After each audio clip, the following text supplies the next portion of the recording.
even sound natural. Come on. Okay, rewind. This is going to be a really weird point to start out from. Last week, I was the hype machine. Last week, I was like, come on, new Doctor Who! Everybody watch that! And this week, I'm like, ooh.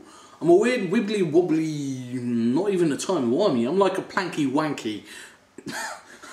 I did say planky wanky. Right, so this is the second time. No, this is the first time. This is the second week that Doctor Who's back in Series 9. And I really love Peter Capaldi. And I really think I like this episode. I think I might have to think about this one a little bit more than the previous one. Because the Magician's Apprentice, it was a lot of build-up. It was like going towards a climax. The Doctor is missing. Where's the Doctor? I mean, for a time traveller who's all over time and space, that's not really a difficult question. Where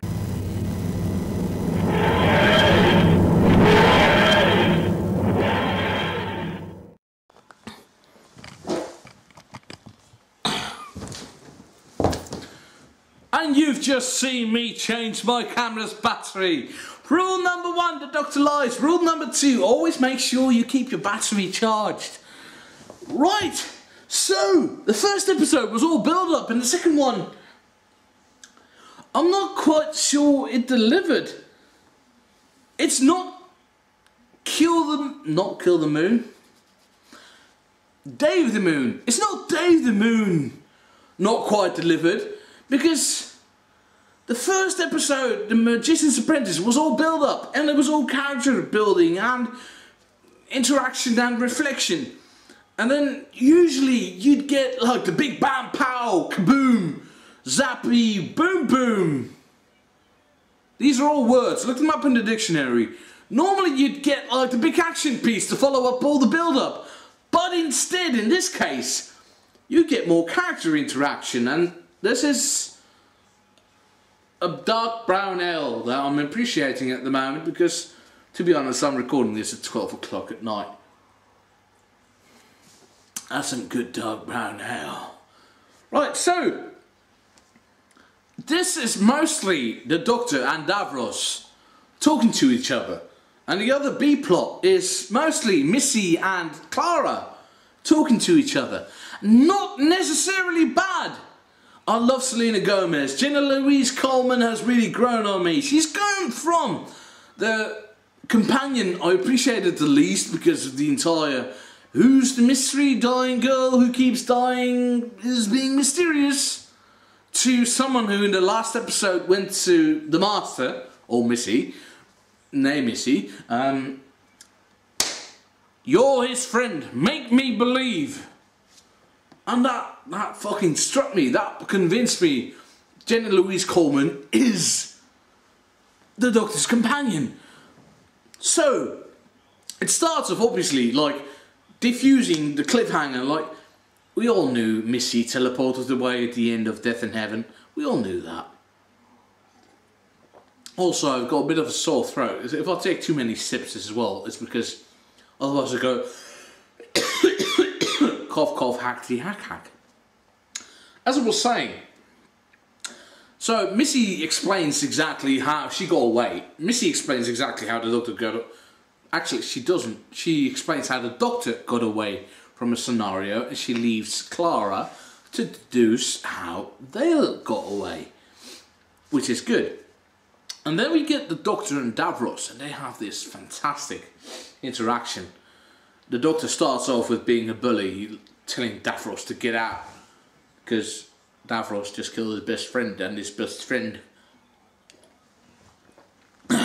and he leads them on a merry chase, well, the Daleks, whilst Missy and Clara get into the sewers of Skaro. The sewers of Skaro, obviously, not obviously, unobviously, being a load of sticky, gooey, undead mutants, Daleks, which is so twisted in its own way. As a telegraph point, it was excellent. It's like, here's this thing I'm making obvious, which is obvious, but I'm just going to disregard it at this point. But Missy and Clara together were magic because the entire time Selena Gomez is this twisted concoction between how John Sim played the Master, like absolutely deranged, and how I envision Anthony Ainley would be playing the Master nowadays. Because Anthony Ainley was, aside from Survival, slightly camp. Anybody who's watching this who doesn't know who Anthony Ainley was the Master between the 4th Doctor's last tenure, last couple of episodes, and 7th Doctor's last story. So that means he had 4, 5, 6 and 7. He played 4 opposite 4 Doctors.